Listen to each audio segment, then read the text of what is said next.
तो कहानी की शुरुआत में हम काया को देखते हैं जो अपने छोटे भाई और डैड के साथ रहती है। हाल ही में उसकी मॉम की मौत हो गई है जिस वजह से पूरा घर सदमे में है। इससे घर का माहौल कुछ ठीक भी नहीं चल रहा, इसीलिए वो सब ज्यादा बातें नहीं करती एक दूसरे के साथ। लेकिन काया अपनी पूरी कोशिश करती है कि वो अपने छोटे भाई और डैड का अच्छे तरीके से ख्याल रखे, जिस वजह से उसने बाहर जाना भी छोड़ दिया है। लेकिन आज उसकी दोस्त क्लारा ने उसे बुलाया है क्योंकि वो घूमने जा रहे। उसके डैड गम से उबर ही नहीं रहे थे। आज तो वो बहुत ही उदास थी क्योंकि उनकी मॉम की मौत उन्हीं की कश्ती से हुई थी जिसे आज वो ठीक कर रहे। वो जब भी उस बोर्ड को देखते हैं वो हादसा उन्हें याद आ जाता है। पर अब काया अपनी जीप लेकर निकल जाती है और पहुंचती है क्लारा के पास जो उसी का इंतजार कर। वो लोग समंदर में कुछ टाइम गुजारने के लिए इकट्ठा हुए, पर क्लारा बताती है कि यहाँ मेरा दोस्त भी है जो भी हमारे साथ आ रहा है। जो जानकर काया ज्यादा खुश नहीं होती क्योंकि वो ज्यादा लोगों में रहना पसंद नहीं करती। लेकिन क्लारा कहती है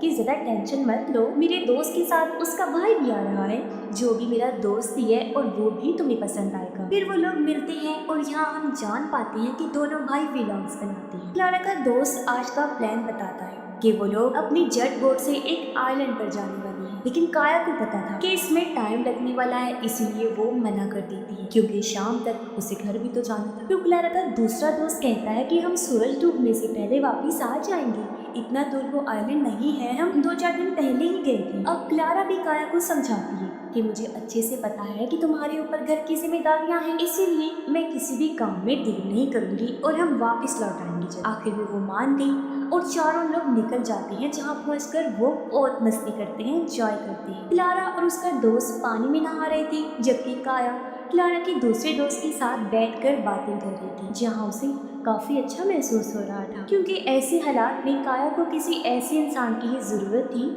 जो उसके लिए दोस्त से भी बढ़कर। अब वो दोनों भी पानी में आकर जेट बोट पर एंजॉय करने लगते हैं और थोड़ी देर बाद निकलने का फैसला करते हैं। लेकिन क्लारा का दूसरा दोस्त काया को मुतासिर करने के चक्कर में स्पीड बहुत तेज कर देता है, जो चीज जाहिर है गलत साबित होती है। अब उन दोनों को तो पता नहीं चलता, वो अपनी मौज मस्ती में रहते हैं, लेकिन ओवर स्पीड की वजह से क्लारा और उसकी दोस्त की जेट बोट पलट जाती है और दोनों पानी में गिर गए। उन्हें अभी भी होश नहीं आ रहा था कि वो अपनी जेट बोट क्लारा की दोस्त के ऊपर चढ़ा देता है, जिससे वो इतना जख्मी हो गया कि वही बेहोश हो जाता है। फिर आगे जाकर उनकी खुद की जेट बोट भी पलट गई, वो भी बुरी तरह पानी में गिर जाते हैं, जिससे क्लारा का ये दोस्त भी जख्मी हो गया और अब सब पानी। क्लारा को घबराया देख काया उसे संभालती है और क्लारा का दूसरा दोस्त अपने भाई को ढूंढने लगा, लेकिन वो उन्हें कहीं भी दिखाई नहीं दे रहा था, जिससे उन्हें एहसास हुआ कि वो जा चुका है, यानी कि उस टक्कर की वजह से उसकी मौत हो गई और वो डूब गया। ये जानकर उसका भाई यानी क्लारा का दूसरा दोस्त और दुखी हुआ,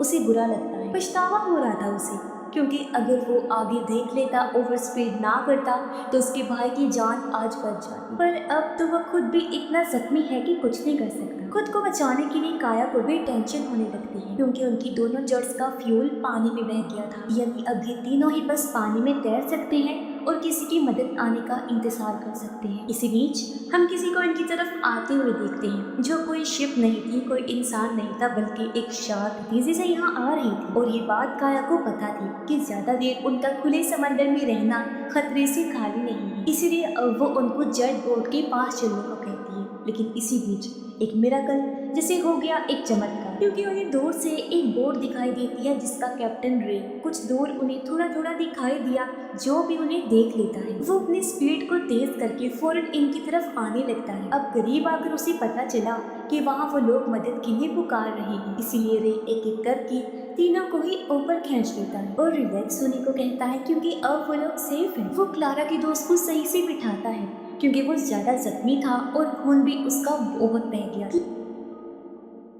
क्लारा वॉशरूम के लिए अंदर जाती है जहाँ रे भी था और हम नोटिस करते हैं कि वो बार बार काया को देख रहा था। जब काफी देर तक भी क्लारा वापस नहीं आती तो काया अंदर जाती है ताकि पता लगा सके कि वो कहाँ गई है। इसी बीच वो रे से बात करती है और कुछ देर वहीं खड़ी रही क्योंकि रे को कोई जरूरी काम करते हुए देखती। वो जानबूझकर खड़ी रही, हटने का नाम ही नहीं ले। रे कुछ केमिकल कॉटन पर लगा रहा था। काया सोचती है कि वो जख्म साफ करने के लिए क्लारा के दोस्त के लिए बना रहा होगा, लेकिन कुछ ही देर बाद वो इसका इस्तेमाल काया पर करता है, उसके मुंह पर रख कर उसे सुंघा कर बेहोश कर देता है। अब इससे हम ये अंदाजा लगा लेते हैं कि रे ठीक आदमी नहीं। जब काया बेहोश हो गई तो रे उसे शिप के पीछे वाले हिस्से में बने एक कंटेनर में बंद कर देता है और ऊपर से उसे लॉक कर दिया। लेकिन उसने क्लारा के दोस्त को वहीं छोड़ दिया क्योंकि शायद उसे लड़के अच्छे नहीं लगते, ना उनकी जरूरत होगी, शायद उसके जख्मी होने की वजह से। 2 घंटे के बाद जब काया की आंख खुलती है तो वो खुद को ऐसी जगह पर पाकर वो सीधा डर जाती है। यहाँ क्लारा भी, इसे भी कुछ देर बाद होश आ जाती है। वो भी बहुत सहमी हुई थी। ये एक लकड़ी पर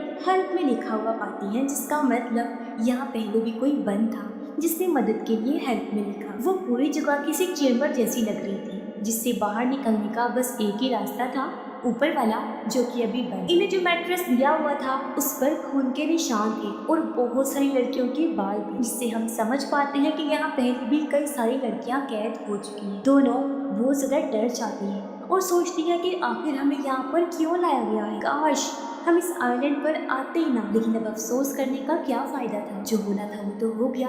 अब इन्हें यहाँ से बाहर कैसे निकलना है ये सोचना होगा, क्योंकि जितने दिन ये यहाँ पर गुजारेंगी उतना ही खतरा बढ़ता जाएगा। अगली सुबह रे ऊपर का दरवाजा खोलता है और इन्हें खाने को जिंदा सड़ी हुई मछलियाँ देता है, पर काया उससे भीख मांगने लगी, प्लीज मुझे छानी दो, क्योंकि मेरे घर में एक छोटा भाई है मेरा जो घर पर अकेला है, उसे मेरी जरूरत है। लेकिन रे कहता है कि बिल्कुल, और अगर तुमने यहाँ से भागने की जरा भी कोशिश की ना तो मैं तुम्हें मार कर फिर टुकड़े करके मछलियों को खिला दूंगा। ये बोलकर वो फिर से कंटेनर का दरवाजा बंद कर देता है और वहाँ से चला गया। फिर वो अपने काम में लग जाता है, जैसे कि जिंदा मछलियों को खाना, गाने सुनना, सिगरेट पीना वगैरह, यानी कि वो सारे ही उल्टे काम करता था। फिर इसी बीच हम एक चीज नोटिस करते हैं, बीच बीच में वो वॉकी टॉकी पर किसी से बात करता है, जिसका मतलब यहाँ पर कोई आने वाला है। अब हम क्लारा की जख्मी दोस्त को भी देखते हैं जो भी वहीं पर पड़ा हुआ है। इतने दिन गुजर जाने के बाद उसका कोई इलाज नहीं हुआ, ना ही रे ने उसे कोई खाना पानी दिया। अब 4 दिन बाद किसी शिप की आवाज आती है जिसे वो दोनों लड़कियां भी सुन लेती हैं और बहुत खुश भी हो गई, इस उम्मीद में कि शायद कोई हमारी मदद के लिए आया होगा या फिर कोई कोस्ट गार्ड होगा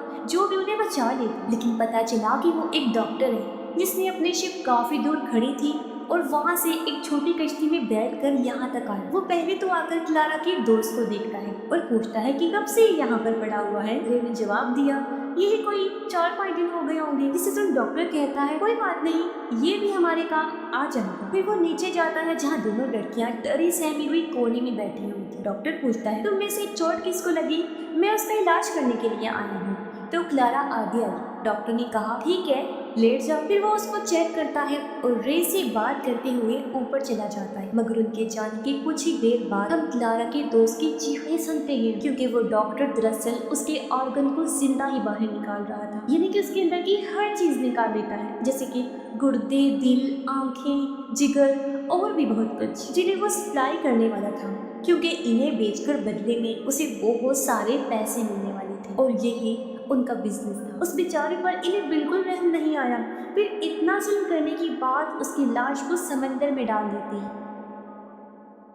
जब उसकी चीखें खत्म हो जाती है तो दोनों ही लड़कियां समझ गई कि इन्होंने उस बेचारे को मार डाला। उन्हें ये भी अब तक पता चल चुका था कि जो डॉक्टर यहाँ आया था वो भी ठीक नहीं है, रे की तरह ही पागल और खतरनाक है और ये दोनों मिले हुए। इसके बाद हम डॉक्टर और रे को बात करते हुए सुनते हैं, जिसमें डॉक्टर कहता है कि दूसरी वाली लड़की जख्मी है, जिसको हम यहीं खत्म कर देंगे, और जो ठीक है उसको मैं अपने साथ ले जाऊँ, क्योंकि मेरे पास एक अमीर क्लाइंट है जिसके बेटे को फ्रेश, यानी बिल्कुल ताज़ा और जवान इंसान की किडनी की जरूरत है, जिसके बदले में हमें अच्छे खासे पैसे मिलेंगे। अब रे मान जाता है, क्योंकि यही तो वो उसके लिए सालों से करता आ रहा है, समंदर में फंसे लोगों को बचाना और फिर उन्हीं के ऑर्गन्स को बेचकर पैसे कमाना। कुछ देर बाद वो डॉक्टर को लेकर फिर से नीचे जाता है और इस बार वो क्लारा को लेकर ऊपर जाने लगा। हालांकि उन्हें ऐसा करने से काया रोक भी रही थी, पर रे उसे वहीं पर मारकर बेहोश कर देता है, जिसके बाद वो दोनों क्लारा को लेकर ऊपर आ जाते हैं। कई घंटों के बाद काया को जब होश आया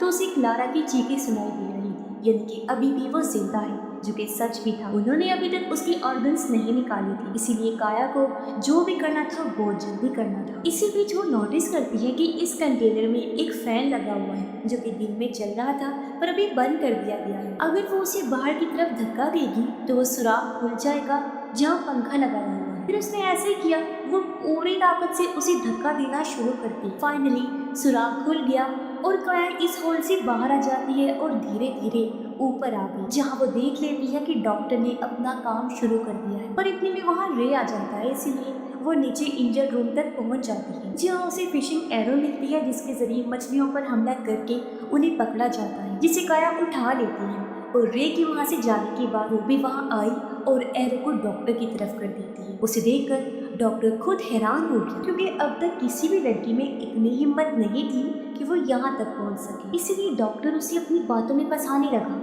लेकिन इतने में काया एरो चला देती है जो जाकर डॉक्टर को लग भी गया, पर इससे वो फिर भी नहीं मरता, बस थोड़ा सा जख्मी हो, और अब वो काया पर हमला कर देता है। पर इस दौरान काया ने क्लारा की रस्सी को खोल दिया, जो बात डॉक्टर को पता नहीं चला, और इसी का फायदा उठाकर क्लारा पहले तो खुद को आजाद करती है और फिर एक चाकू से डॉक्टर की गर्दन पर वार करती है। एक के बाद एक उसने कई बार स्टैब किया, जिससे डॉक्टर का खेल तो इधर ही खत्म हो जाता है। इसके बाद ये दोनों वहाँ से बाहर जाने का रास्ता ढूंढने लगते हैं। अभी तक रे इन सबसे अनजान था, इसीलिए वो यहाँ नहीं आया होता, लेकिन यहाँ काया को पता है कि डॉक्टर एक शिप से यहाँ आया था, तो वहाँ जाने के लिए वो दोनों पानी में कूद जाते हैं। रे जब कुछ देर बाद ऊपर आता है तो सब कुछ इधर उधर बिखरा पड़ा था, जिसे देखकर वो समझ जाता है कि जरूर कुछ गड़बड़ है। तभी उसे डॉक्टर की लाश भी दिख जाती है, इसीलिए वो फौरन ऊपर जाता है, मगर अभी भी डॉक्टर की छोटी कश्ती वहीं खड़ी थी, जिससे उसे लगता है कि लड़कियां अभी भी इसी कश्ती में हैं। इसीलिए वो छोटी वाली और इस पूरी कश्ती को चेक करता है, लेकिन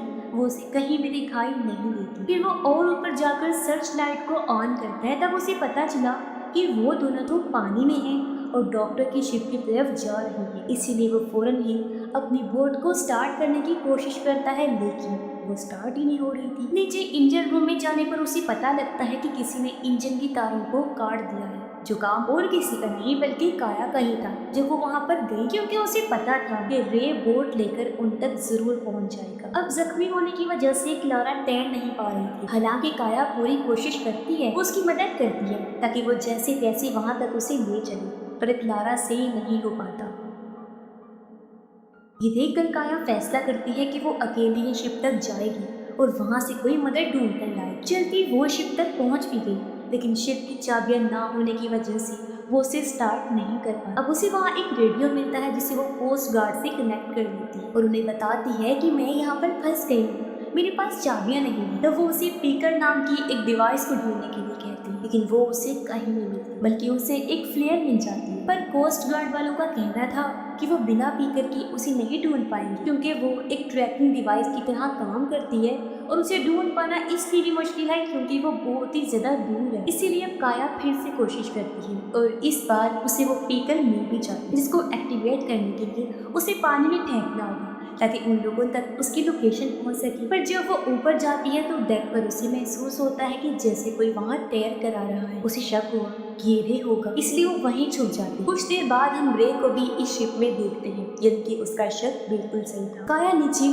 डॉक्टर की बेडरूम तक जाती है, जहाँ वो डॉक्टर की फैमिली की फोटोज देखती है। काया ने सोचा कि हालांकि उसकी खुद की भी 2 बेटियां हैं, लेकिन पैसों में वो इतना ज्यादा अंधा हो गया था कि दूसरों की जिंदगियां बर्बाद कर रहा था और उन्हें तरस भी नहीं आ रहा था। इस बीच जब वो ऊपर आई तो उसे रे पकड़ लेता है और पेट में चाकू घुसा देता है, जिससे कि काया जख्मी होकर वहीं गिर पड़ी। पर यहाँ वो रे को कंट्रोल करके उसे ऐसा दिखाने की कोशिश करती है जैसे कि वो उसे गले लगाना चाहती है। जैसे ही वो उसके करीब आया, वो उसके मुंह पर फ्लेयर छोड़ देती है, जिससे वो बुरी तरह तड़पना शुरू हो जाता है और फिर वहीं गिर गया। काया भी जख्मी होने की वजह से खुद को घसीटते हुए दर्द में तड़पते हुए किनारे के करीब आती है। पीकर को पानी में फेंकने की कोशिश करती है, लेकिन वो वही किनारे पर ही अटक जाती है और इतने ही देर में वो भी बेहोश हो गई। लेकिन जिसकी जिंदगी होती है उसे तो फिर जीना ही पड़ता है, फिर चाहे वो किसी भी हाल में। रात भर लहरों की वजह से वो शिप गिरती रही, जिससे हुआ ये कि पीकर खिसकते हुए पानी में गिर ही जाती है और इससे वो एक्टिवेट हो गई। उसकी लोकेशन उन तक पहुंच गई, इसलिए सुबह होने पर वहाँ एक कोस्ट गार्ड की कश्ती आ जाती है, जो लोग काया को बचा लेते हैं। उन्हें यहाँ रे की लाश भी मिलती है, इन दोनों को लेकर वो जाने ही वाले होते हैं कि उन्हें समंदर में तैरते हुए क्लारा भी दिख जाती है जो अभी भी जिंदा थी। इसलिए ये लोग उसे भी फौरन ऊपर ले आते हैं, लेकिन दोनों बहुत ज्यादा रो रही होती हैं क्योंकि उन्होंने कभी भी ऐसा नहीं सोचा था कि उनके साथ ये सब होगा। अब सब कुछ खत्म तो हो गया था, लेकिन क्या काया के लिए भी, क्योंकि अभी तो वो अपनी मॉम के सदमे से बाहर नहीं आ पा रही थी, तो इससे कैसे ही निकले। दोनों दोस्तों को सही सलामत किनारे पर लाया जाता है जहाँ वो एक दूसरे को देखकर मुस्कुराती है और शुक्र अदा करती हैं कि उनकी जान बच गई और आइंदा इस तरह की जगहों पर ना जाने का सोचती हैं। और इसी के साथ ही इस फिल्म की कहानी यहीं पर खत्म हो जाती है।